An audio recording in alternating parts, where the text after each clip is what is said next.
Welcome back to my channel. आज हम पढ़ने वाले हैं वित्तीय आपातकाल। ठीक है, वित्तीय आपातकाल किसे कहते हैं, इसके बारे में सारी चीज़ों को देखेंगे और एग्जाम ओरिएंटेड किस तरह का क्वेश्चन पूछता है, ये सारी चीज़ों को हम देखने वाले हैं। तो शुरुआत करते हैं तो आर्टिकल 360 यानी कि आर्टिकल 360 से शुरुआत करते हैं, यानी कि वित्तीय आयोग के बारे में आर्टिकल 360 में दिया होगा, इसी से शुरुआत करते हैं। तो आर्टिकल 360 वित्तीय आपातकाल से संबंधित है। जैसा कि मैंने आपको ऊपर बताया, किससे संबंधित है, वित्तीय आपातकाल से संबंधित है। तो इसमें क्या होता है वित्तीय आपातकाल में कि यदि भारत के राष्ट्रपति, कौन, भारत के राष्ट्रपति को यह समाधान हो जाए, यानी कि उसको यह लग जाए कि संपूर्ण भारत अथवा उसके किसी राज्य क्षेत्र में, यानी कि भारत के राष्ट्रपति को लग जाए कि संपूर्ण भारत या उसके किसी राज्य क्षेत्र में गंभीर वित्तीय संकट उत्पन्न हो गया है। यानी कि क्या हो गया है कि गंभीर वित्तीय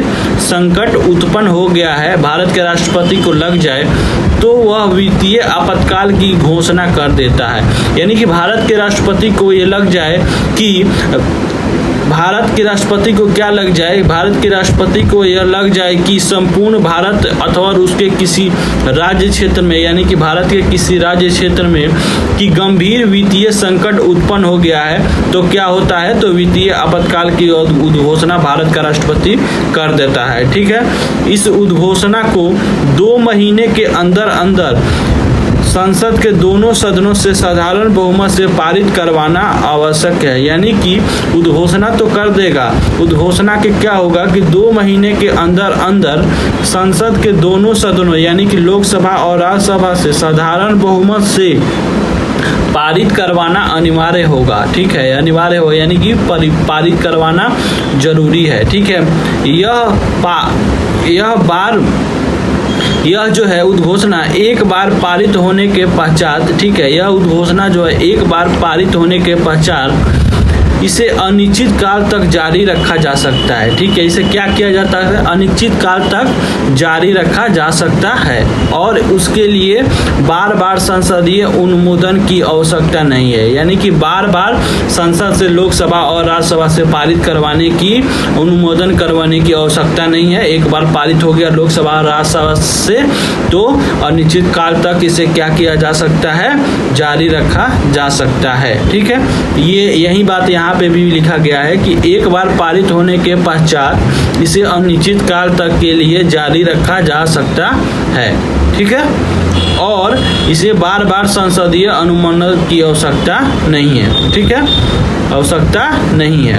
वित्तीय आपातकाल के दौरान, वित्तीय आपातकाल के दौरान क्या होता है, वित्तीय आपातकाल के दौरान भारत का राष्ट्रपति केंद्र और राज्य सरकार के सभी कर्मचारी के वेतन और भत्तों में कटौती कर सकता है। ठीक है, यानी कि केंद्र सरकार और राज्य सरकार के सभी कर्मचारी हैं, यानी कि सरकारी जो भी हैं उसके कटौती कर सकता है, उसके वेतन और भत्तों में क्या कर सकता है, कटौती कर सकता है। यानी कि भारत में संकट आया गया है तो केंद्र सरकार के और राज्य सरकार के जो कर्मचारी है उसके वेतन एवं भत्तों में क्या कर सकता है, कटौती कर सकता है भारत का राष्ट्रपति। जिनमें उच्चतम और उच्च न्यायालय के न्यायाधीश भी शामिल है। यानी कि उच्चतम और उच्च न्यायालय के न्यायाधीश के वेतन एवं भत्तों में भी कटौती कर सकता है। ठीक है, इसमें यह भी शामिल है।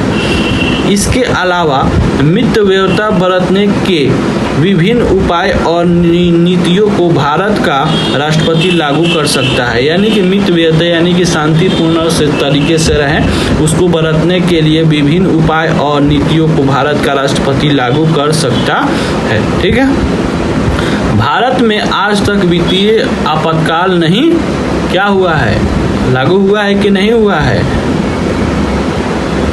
घोषित किया गया नहीं है।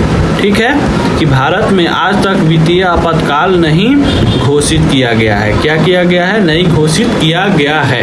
ठीक है, तो thank you for watching the video और मिलते हैं नेक्स्ट वीडियो। नेक्स्ट टॉपिक क्या है हम लोग का कि तुलनात्मक राजनीति, तुलनात्मक राजनीति, तो इससे संबंधित नेक्स्ट वीडियो आएगा तुलनात्मक राजनीति। तो thank you for watching the video और मिलते हैं नेक्स्ट वीडियो।